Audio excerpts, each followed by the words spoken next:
Hello friends, আমি টিনু। আমার school ছুটি হয়ে গেছে। টিনু আসো বাবা।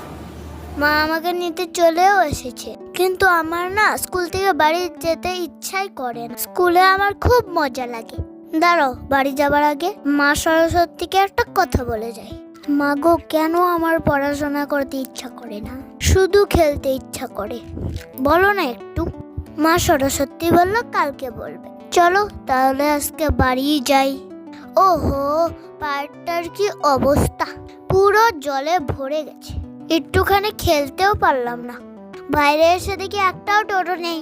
মা অনেকক্ষণ টোটো খুঁজলো কিন্তু পেলো না। ভালোই হয়েছে, এবার আমি একটু জল দিয়ে খেলতে খেলতে যেতে পারবো। টিনু এত জল পারাস না, সর্দি লেগে যাবে কিন্তু। সত্যি, আমার মাটাও না এখনো ভাবে কি আমি ছোটই আছি। আমি তো একটু বড় হয়েছি নাকি। ইস, এখানটায় কত জল, আমার খুব যাবার ইচ্ছে হচ্ছে, একটু যাই।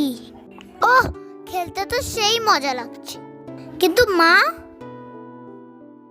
ওরে বাবারে, মা তো সেই রেগে গেছে। আজকে তো আমি শেষ। এখন আমি কি করি? তোমরাও আমাকে একটু বাঁচাও গো।